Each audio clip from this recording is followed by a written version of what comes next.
Alors que la contraception et les préservatifs sont pris en charge à 100% pour les moins de 26 ans sans avance de frais, alors que pour les contraceptions d'urgence, c'est pris en charge à 100% pour toutes les femmes, quel que soit l'âge. Enfin, il y a une question qu'on va se poser ce soir, puisque le nombre d'avortements va de record en record et à son plus haut niveau en France depuis 30 ans. Le service des statistiques du ministère des Solidarités et de la Santé a publié ces dernières données donc pour 2022. Qu'est-ce que cela dit de notre société? L'avortement est-il devenu un moyen de contraception? Pourquoi d'un côté on a les IVG qui augmentent et puis de l'autre côté on le voit, les PMA aussi qui augmentent? Est-ce qu'on est tombé dans la société de la déresponsabilisation? Beaucoup de questions. Oui, alors déjà pour répondre à la question rapidement, est-ce que l'avortement est devenu un moyen de contraception? Vous voyez simplement dans le vocabulaire et la manière dont on présente aujourd'hui et depuis de longues années d'ailleurs l'avortement, la contraception vise à empêcher une grossesse et on vous dit que l'avortement vise à stopper une grossesse. Il n'est pas question d'autre chose en fait dans le vocabulaire, c'est le même vocabulaire. Donc nécessairement, il y a une continuité dans la manière de présenter, continuité qui est comprise aussi chez les jeunes femmes, notamment plutôt les jeunes femmes qui ont recours à l'avortement. Donc ça, à mon avis, dans le vocabulaire qui est utilisé, la manière de parler de l'avortement aujourd'hui, ça s'explique parfaitement que cette continuité existe. Ensuite, on a, donc vous le disiez, 234 000 avortements. Jusqu'à maintenant et ces dernières années, le nombre de 220 000 avortements par an était assez stable, ce qui était déjà extrêmement étonnant. Enfin, c'est énorme, 220 000 avortements par an dans un pays, en effet, où la contraception est aussi accessible. Alors, il y a des disparités géographiques assez anecdotiques sur le continent. La Guyane a le plus fort taux d'avortements. Et il faut noter un point peu réjouissant qui concerne tout le monde. C'est que normalement, la vie générale dans tous les pays, quand vous avez une hausse du nombre d'avortements dans un pays, il correspond à une hausse générale des naissances. C'est en même temps, c'est corrélé. Là, pour la première fois, on a une hausse du nombre d'avortements qui s'accompagne d'une baisse du nombre des naissances. Il y a clairement un élan vital affaibli, voire décroissant, très clairement, dans le pays. Et on le voit, à chaque fois qu'il est question de défendre l'avortement dans ce pays, tout le monde a recours à Simone Veil, qui est évidemment la mère de la loi, en l'occurrence. Et je vais simplement la citer, parce que quand elle était devant l'Assemblée à l'époque, elle parlait du caractère éminemment politique de la question de l'avortement dans la société. C'est quelque chose qui a disparu sous le poids du droit individuel, du droit de la femme uniquement. Mais elle disait, elle disait, certains penseront sans doute que notre seule préoccupation a été l'intérêt de la femme, que c'est un texte qui a été élaboré dans cette seule perspective, qu'il n'y ait guère question ni de la société, ou plutôt de la nation, ni du père de l'enfant à naître, et encore moins de cet enfant. Je me garde bien de croire qu'il s'agit d'une affaire individuelle ne concernant que la femme.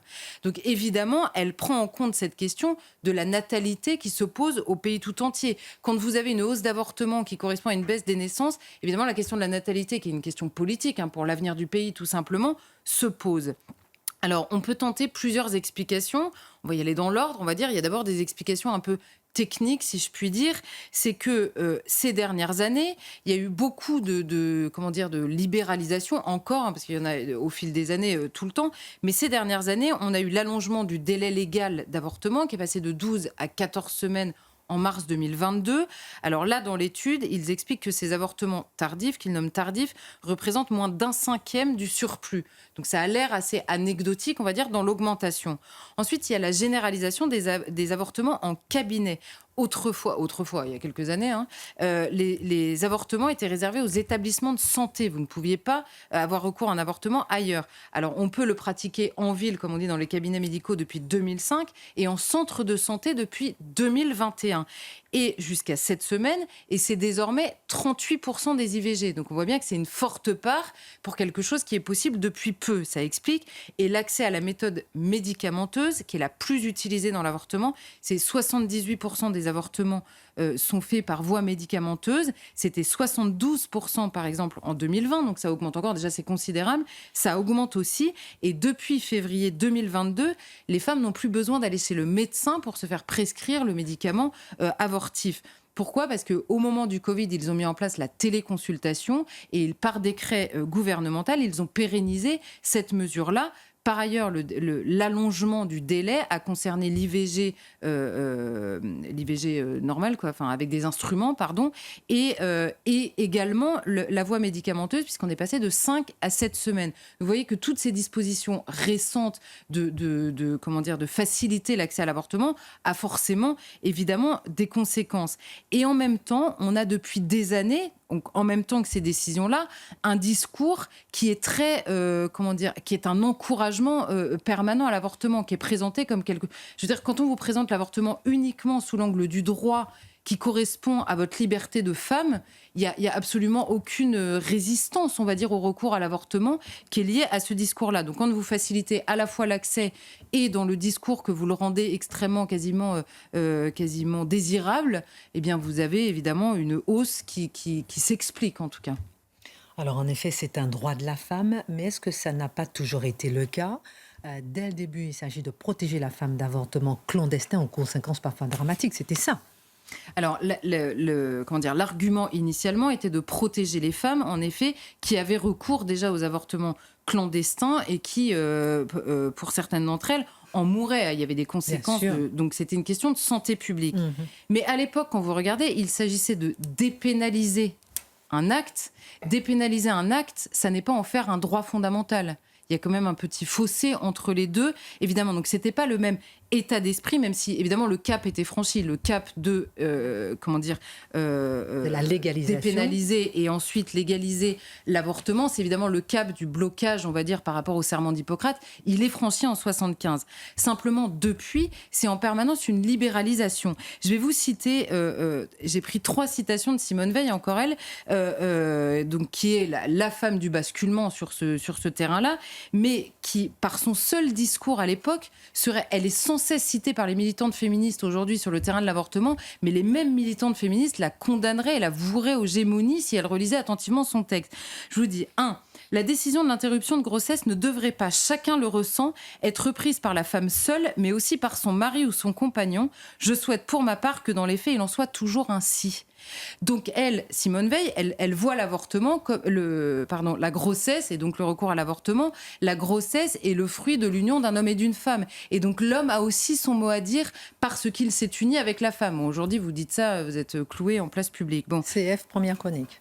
CF, première chronique. De Mathieu. La deuxième citation, tout d'abord, l'interruption de grossesse ne peut être que précoce parce que ces risques physiques et psychiques, qui ne sont jamais nuls, deviennent trop sérieux après la fin de la 10e semaine qui suit la conception pour que l'on permette aux femmes de s'y exposer.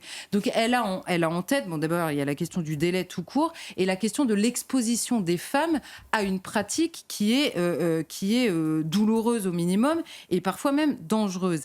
Et ensuite, sa dernière citation, c'est toujours un drame et cela restera un drame. Si le projet de loi admet la possibilité d'une interruption de grossesse, c'est pour la contrôler et autant que possible en dissuader la femme.